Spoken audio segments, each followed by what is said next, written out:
ఎవరి జాతక చక్రంలో అయినా రాహు 7వ స్థానంలో ఉంటే వాళ్ళు మ్యారేజ్కి ముందు ఒక డీప్ లవ్ స్టోరీ అనేది ఉండే అవకాశం ఉంటుంది.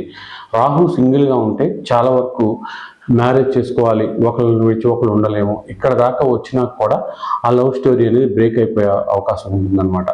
దీనివల్ల చాలా వరకు సఫర్ అయినా ఇంట్లో వాళ్ళు చెప్పినట్టుగా ఇంకో మ్యారేజ్ చేసుకునే అవకాశం ఉంటుంది. ఆ మ్యారేజ్ లైఫ్లో కొంతవరకు తనకు నచ్చినట్టుగా ఉండలేక, ఇంట్లో వాళ్ళ కోసం యాక్ట్ చేయలేక చాలా వరకు ఆ పర్సన్ ఇబ్బంది పడే అవకాశం కూడా ఎక్కువగా ఉంటుంది. ఇక దీంతో పాటు కెరియర్ పరంగా ఏంటంటే కొంతవరకు బిజినెస్ అనేది చాలా చక్కగా ఉంటుంది. అయినప్పటికీ కూడా పార్ట్నర్స్ వల్ల ఇబ్బందులు, తగాదాలు ఇవన్నీ రావడం, ప్రతి ఇబ్బందిని కూడా ఇతని మీదే నెట్టేయడం జరుగుతూ ఉంటుంది. ఏది ఏమైనప్పటికీ కూడా 7వ స్థానంలో రాహు ఉండడం వలన మంచి కెరియర్ ఉంటుంది. బిజినెస్ లైఫ్ చాలా సక్సెస్ఫుల్గా ఉంటుంది. వృత్తి ఉద్యోగాలు ఉద్యోగాలు చేసినా సరే అవి చాలా చక్కగా ఉంటాయి. మెయిన్గా పొలిటికల్ ఫీల్డ్స్లో మంచి సక్సెస్ ఉంటుంది. బిజినెస్ ఫీల్డ్లో కూడా మంచి సక్సెస్ ఉంటుంది. అలాగే సర్వీస్ ఫీల్డ్ కూడా బాగుంటాయి. ఎలక్ట్రానిక్స్ ఫీల్డ్ కూడా చాలా చక్కగా ఉంటాయి. అయితే మ్యారేజ్ లైఫ్ మాత్రం కొంతవరకు అన్ఫ్రూట్ఫుల్గా ఉంటుంది.